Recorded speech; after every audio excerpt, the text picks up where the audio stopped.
Hello friends. आज के इस वीडियो में हम बात करेंगे staff selection commission SSC CGL का जो ऑनलाइन फॉर्म 2026 है उसका फ्रेंड्स एक न्यू अपडेट आया है जो कि है reopening of window of submission of online application form.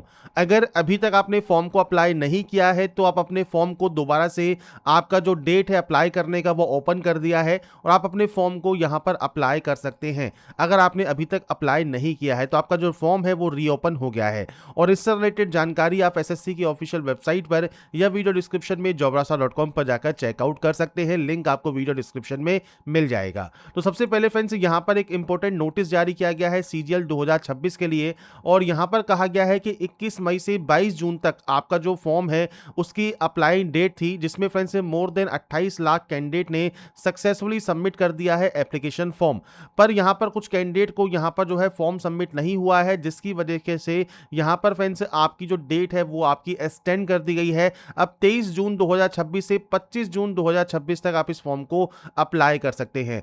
Payment जो है वो फ्रेंड्स आप 26 जून तक कर पाएंगे और जो करेक्शन होगा वो आप 1 जुलाई से 3 जुलाई 2026 तक कर सकते हैं। बाकी जितने भी टर्म्स एंड कंडीशंस हैं वो आपकी सेम रहेगी। तो अब आपको यहाँ पर आवेदन करना है तो आप 25 जून से पहले आवेदन कर लें, इसके बाद डेट आपकी नहीं बढ़ेगी। तो आपको कैसे आवेदन करना है इसके बारे में बात कर लेते हैं। तो सबसे पहले आप आएंगे एसएससी के ऑफिशियल पोर्टल पर। यहाँ पर लॉगिन या रजिस्टर का ऑप्शन है। अब देखिए, पहले से अगर आप रजिस्टर कैंडिडेट हैं डायरेक्टली लॉगिन कर सकते हैं। पहली बार रजिस्ट्रेशन कर रहे हैं तो रजिस्टर नाउ पर क्लिक कीजिए। आपकी जो बेसिक जानकारी है वो आप एंटर करके कंटिन्यू टैब पर क्लिक करेंगे। रजिस्ट्रेशन करने के मल्टीपल वीडियोज मैं पहले ही प्रोवाइड कर चुका हूँ, तो हम दोबारा से बात नहीं करेंगे कि कैसे आपको रजिस्ट्रेशन करना है। तो रजिस्ट्रेशन आप यहाँ पर कर सकते हैं। आपकी डिटेल्स को, जो आपका नाम है, आइडेंटिफिकेशन डिटेल्स है, इसके बाद आपका जो पासवर्ड क्रिएशन है, आपका नेशनलिटी, एड्रेस, क्वालिफिकेशन आप ऐड कीजिए और उसके बाद कंफर्म करने के बाद आपका रजिस्ट्रेशन कंप्लीट कर लीजिए। इसके बाद फ्रेंड्स सिंपली आपको इस लॉगिन वाले ऑप्शन पर जाना है, रजिस्ट्रेशन नंबर एंड पासवर्ड के साथ लॉगिन करना है और यहां पर फ्रेंड्स लॉगिन करने के बाद आपका देखिए जो सीजीएल है कंबाइंड ग्रेजुएट लेवल एग्जाम 2026 जो कि लाइव एग्जामिनेशन में आपको ऑप्शन मिल जाता है। यहां पर देखिए एप्लीकेशन एंड डेट 25 जून 2026 आपको देखने को मिल जाती है, लास्ट डेट आपको देखने को मिल जाती है और जो विंडो है करेक्शन की उसकी डेट आपको यहां पर देखने को मिल जाती है। तो आपको फ्रेंड्स यहां पर अप्लाई का ऑप्शन मिल जाएगा। आप इस अप्लाई वाले ऑप्शन पर क्लिक कर देंगे फॉर्म को अप्लाई करने के लिए। इसके बाद फ्रेंड्स आपका देखिए जो फॉर्म है वो यहाँ पर स्टार्ट हो जाता है। सबसे पहले है आपकी हाईएस्ट क्वालिफिकेशन, वो डिग्री हो सकती है, पीजी डिग्री हो सकती है या पीएचडी हो सकता है। ये आता है क्वालिफाइंग। अब क्वालिफाइंग में डिग्री का ऑप्शन है, इक्विवेलेंट है आपके ग्रेजुएशन के या डीम्ड ग्रेजुएशन सर्टिफिकेट आपके पास है वो आप सेलेक्ट यहाँ पर कर सकते हैं। अब यहाँ पर ऑप्शन है पास आउट का या अपेयरिंग का। अगर आप अपेयरिंग कैंडिडेट हैं तो आपका जो पासिंग ईयर है वो 2026 ही होना चाहिए और यहाँ पर फ्रेंड्स 1/8/2026 ये इसकी कट ऑफ डेट है। इस डेट तक अगर आपकी क्वालिफिकेशन कंप्लीट हो जाती है तो ही आप इसमें जो है फॉर्म को अप्लाई कर सकते हैं अपीयरिंग कैंडिडेट के तौर पर अगर आप पास आउट कैंडिडेट है तो आपको ईयर ऑफ पासिंग आपका सेलेक्ट यहां पर करना होगा। इसके बाद आता है यूनिवर्सिटी या इंस्टीट्यूट का नाम। तो आपका जो भी स्टेट या यूटी है जहां से आपने फ्रेंड्स यहां पर आपकी जो क्वालिफिकेशन है, जो डिग्री है वो आपने कंप्लीट की है, वो स्टेट या यूटी सेलेक्ट करना है और उसके बाद यहां से आपको सेलेक्ट करना होगा आपकी यूनिवर्सिटी का नाम। इसके बाद आपका रोल नंबर आप एंटर करेंगे, आपकी परसेंटेज आप यहां पर एंटर करेंगे, सीजीपीए है तो आप सीजीपीए एंटर यहां पर कर सकते हैं। तो ये मैंने आपको सैंपल शो किया है, डेमो शो किया है। आपके अकॉर्डिंग आपकी एक्चुअल डाटा आप यहां पर जो है एंटर करने वाले हैं और डाटा एंटर करने के बाद ही आप सेव एंड नेक्स्ट यहां से डाटा को कर सकते हैं। सेव एंड नेक्स्ट करने के बाद फ्रेंड्स आता है अब आपकी एडिशनल इंफॉर्मेशन। जैसे सबसे पहले है एक्स सर्विसमैन। अगर आप एक्स सर्विसमैन में आते हैं, आप यस करते हैं, डेट ऑफ ज्वाइनिंग क्या है वो आपको देना होगा, डेट ऑफ डिस्चार्ज क्या है, आपकी लेंथ ऑफ सर्विस यहां पर आ जाएगी। यहां पर आता है ऑप्शन देखिए कि आपने as a friends ex serviceman reservation के तौर पर कोई सिविल पोस्ट जो है ज्वाइन की है नहीं की है वो आपको बताना है। अगर की है तो आपको जो डेट है ज्वाइनिंग की वो आप प्रोवाइड कर सकते हैं। नहीं है एक्स सर्विसमैन, सिंपली नो कर दीजिए। एज में अगर आपको छूट चाहिए तो आप यस कर सकते हैं। अब किस वजह से चाहिए, ओबीसी कैटेगरी के तौर पर या आपकी कोई अदर कैटेगरी है तो वो भी आपको शो करेगी या फ्रेंड्स फर्दर इनमें से कोई भी ऑप्शन आप सेलेक्ट कर सकते हैं। नहीं है, एज में कोई रिलैक्सेशन नहीं चाहिए, आप सिंपली नो कर दीजिए। पर्सनल इंफॉर्मेशन को आप डीओपीटी की वेबसाइट पर अवेलेबल कराना चाहें ना चाहें, आप यस या नो कुछ भी करना चाहें वो आप यहां पर कर सकते हैं और उसके बाद आप सिंपली सेव एंड नेक्स्ट यहां से डाटा को कर देंगे। इसके बाद आता है प्रेफरेंस ऑफ एग्जाम सेंटर। तो ये फ्रेंड्स आपके अकॉर्डिंग जो भी सेंटर्स आपको यहां पर चूज करने हैं वो सेंटर्स आप चूज कर सकते हैं। आपको यहां पर 3 सेंटर्स चूज करने का ऑप्शन मिलता है। इसके बाद आता है medium of computer based exam. तो आप अपना कंप्यूटर बेस्ड एग्जाम किस लैंग्वेज में चाहते हैं वो आपको देना होगा। इसके बाद 26वां जो ऑप्शन है ये फ्रेंड्स आपके पीएच कैटेगरी का है। अगर आपने रजिस्ट्रेशन करते समय शो किया है कि आप पीएच कैटेगरी से बिलोंग करते हैं तो ये ऑप्शन आपका एप्लीकेबल रहेगा, नहीं तो ये आपके ऑप्शन यहाँ पर डिसेबल रहेंगे। इसके बाद देखिए यहाँ पर ऑप्शन है 27वां और 28वां। ये क्या है? तो ये है फ्रेंड्स आपके कि आप इन पोस्ट के लिए, जूनियर स्टैटिकल ऑफिसर पोस्ट के लिए या फ्रेंड्स आप स्टैटिकल इन्वेस्टिगेटर ग्रेड 2 के लिए अप्लाई करना चाहते हैं या नहीं करना चाहते हैं। तो इसके लिए सबसे पहले आपको देखिए यहाँ पर आना होगा। यहाँ पर आने के बाद देखिए आपको क्वालिफिकेशन देखनी है। जैसे असिस्टेंट ऑडिट ऑफिसर है, इसके लिए बैचलर डिग्री ही रिक्वायर्ड है। डिजायरेबल है तो अच्छी बात है, नहीं भी है तो भी आप डिग्री के माध्यम से आवेदन कर सकते हैं। इसके बाद assistant audit officer state cadre है। अब यहाँ पर देखिए बैचलर डिग्री रिक्वायर्ड है, साथ में प्रोफेंसी आपसे मांगी गई है। नीचे आप आएंगे तो यहाँ पर फ्रेंड्स आपको और क्वालिफिकेशंस देखने को मिल जाती हैं, तो आप यहाँ पर क्वालिफिकेशन चेक करने, जैसे जेएसओ है, junior statistical officer, bachelor degree आपके पास यहाँ पर रिक्वायर्ड यहाँ पर की गई है। 60% मार्क्स के साथ मैथमेटिक्स में 12th स्टैंडर्ड लेवल पे आपके पास यहाँ पर होना जरूरी है। या बैचलर डिग्री आपने स्टैटिक्स के साथ की है तो आप आवेदन कर सकते हैं। स्टैटिकल इन्वेस्टिगेटर ग्रेड 2, इनके लिए फ्रेंड जो क्वालिफिकेशन रिक्वायरमेंट है वो आपको यहाँ पर दी गई है। तो यहाँ पर ये चीज आपको ध्यान रखनी है कि फ्रेंड्स आप जिन भी पोस्ट के लिए अप्लाई यहाँ पर कर रहे हैं उनके लिए अगर क्वालिफिकेशन होल्डर अगर आप हैं तो आप यस करेंगे, नहीं है तो आप इन पे नो कर सकते हैं। इसके बाद लैंग्वेज आपने जो 10th लेवल पे पढ़ी हुई है वो आपको देना है। मीडियम क्या है, मैट्रिकुलेशन एग्जाम का, वो आपको देना है। नीचे आता है assistant audit officer, assistant audit officer state cadre या आपके असिस्टेंट अकाउंट ऑफिसर। तो आप मान लीजिए इनमें से कोई और पोस्ट के लिए, अब जैसे यहाँ पर मान लीजिए आप क्वालिफिकेशन चेक कर सकते हैं अकाउंट ऑफिसर के लिए, यहाँ पर भी आपको ऑडिट ऑफिसर के लिए वैकेंसीज की जो जानकारी है दी गई है। Assistant audit officer centre cadre के लिए आपको वैकेंसी दी गई है। तो अगर आप मान लीजिए आप इन पोस्ट के लिए अप्लाई करना चाहते हैं तो आप यस कर सकते हैं। अगर मान लीजिए उस पोस्ट के लिए अप्लाई नहीं करना चाहते हैं तो आप इन पर नो कर सकते हैं, मतलब आप उनके लिए क्वालिफिकेशन नहीं रखते। तो अप्लाई करने से पहले एक बार फ्रेंड्स क्वालिफिकेशन क्राइटेरियाज को चेक जरूर कर लें, इसके बाद ही आप सेव एंड नेक्स्ट करेंगे। इसके बाद फ्रेंड्स नेक्स्ट ऑप्शन आएगा आपके फोटोग्राफ एंड सिग्नेचर अपलोड करने का। तो यहाँ पर फ्रेंड्स आपको देखिए जो फेस ऑथेंटिकेशन है वो आपको सबसे पहले कंप्लीट करना होगा। इसके लिए आपको करना क्या है, मोबाइल एप्लीकेशन होता है आपकी माई एसएससी का, उसके डैशबोर्ड पर जाना है। एप्लीकेशन फॉर्म पर फ्रेंड्स जाकर आपको आधार ऑथेंटिकेशन वेरिफिकेशन सबसे पहले कंप्लीट कर लेना है। जब आपका कंप्लीट हो जाएगा फेस ऑथेंटिकेशन, उसके बाद ही आप अपनी जो फोटो है, लाइव फोटो, वो आप यहाँ से कैप्चर कर सकते हैं और उसके बाद फ्रेंड्स आप अपना जो है सिग्नेचर यहाँ पर अपलोड करेंगे। तो ये 3 चीजें आपको यहां पर करना मैंडेटरी है। तो इसके लिए सबसे पहले आपको देखिए एक ऐप डाउनलोड करना होता है प्ले स्टोर से, जो कि है माई एसएससी ऐप।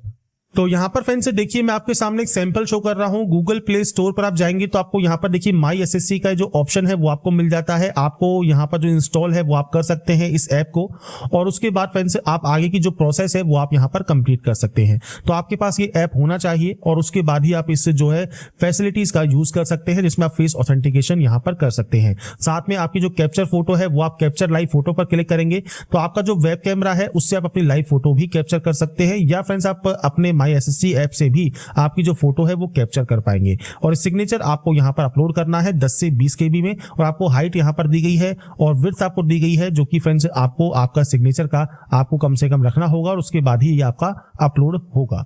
तो सबसे पहले फ्रेंड्स हम बात करेंगे यहाँ पर कैसे आप माई एसएससी ऐप्स, तो सबसे पहले आपको यहाँ पर इसे डिक्लेयर करना होगा और यहाँ पर आता है आधार फेस ऑथेंटिकेशन, आप इस ऑप्शन पर क्लिक करेंगे।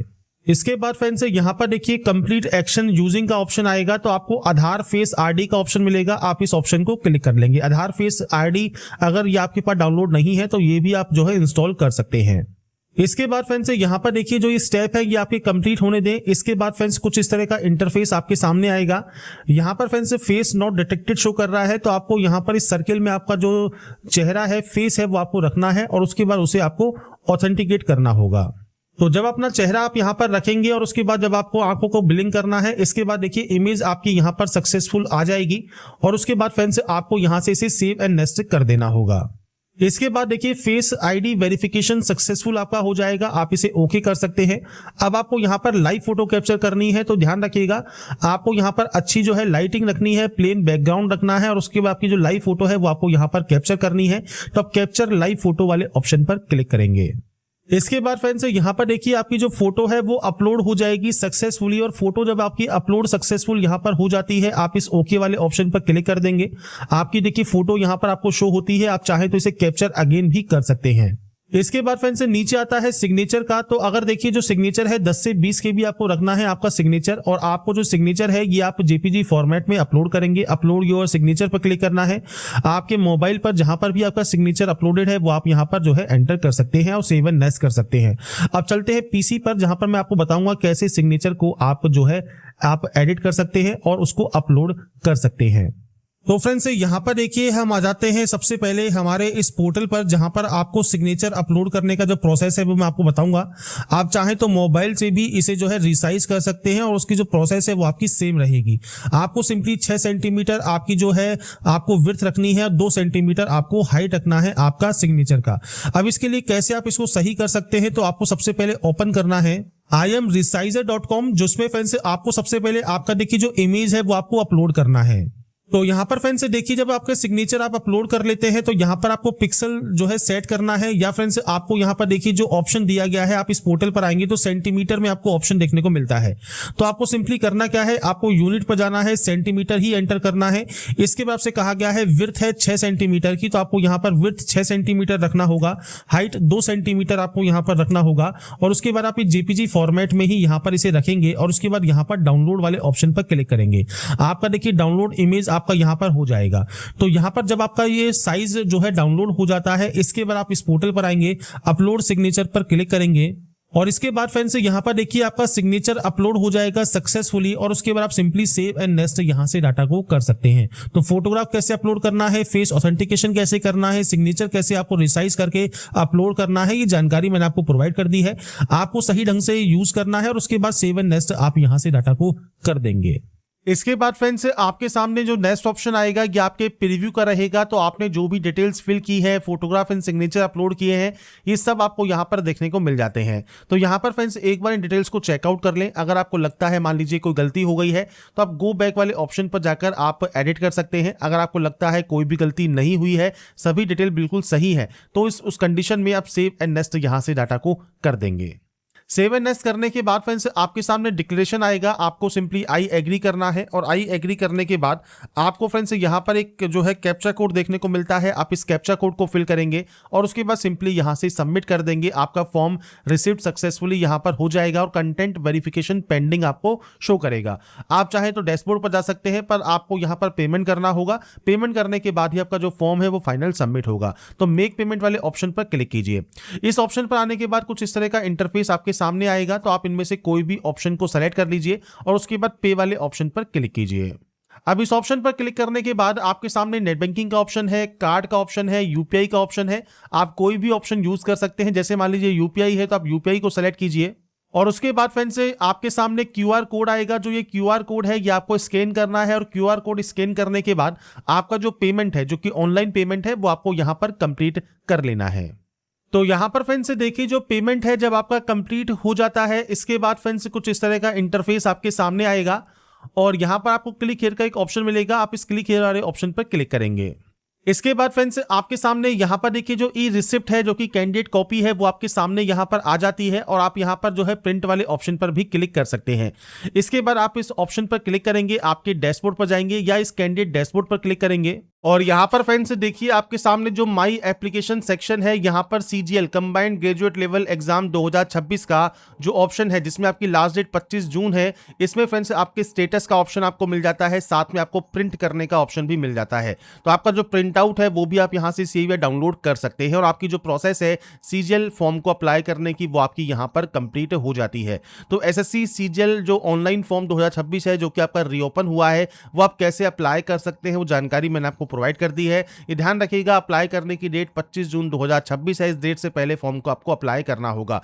इससे रिलेटेड जो भी जानकारी है वो आप इसकी ऑफिशियल वेबसाइट पर जाकर चेकआउट कर सकते हैं। साथ में इससे रिलेटेड जानकारी आप jobrasa.com पर जाकर भी चेकआउट कर पाएंगे। अप्लाई करने से पहले ऑफिशियल नोटिफिकेशन को रीड आउट जरूर करें, उसके बाद ही आप इसमें आवेदन करेंगे। तो अगर आपको हमारा ये वीडियो या अपडेट पसंद आया है तो लाइक सब्सक्राइब इनसे जरूर कीजिए। बाकी की जानकारी के लिए ऐसे ही बने रहिए हमारे साथ, देखते रहिए हमारा YouTube channel. Thanks for watching.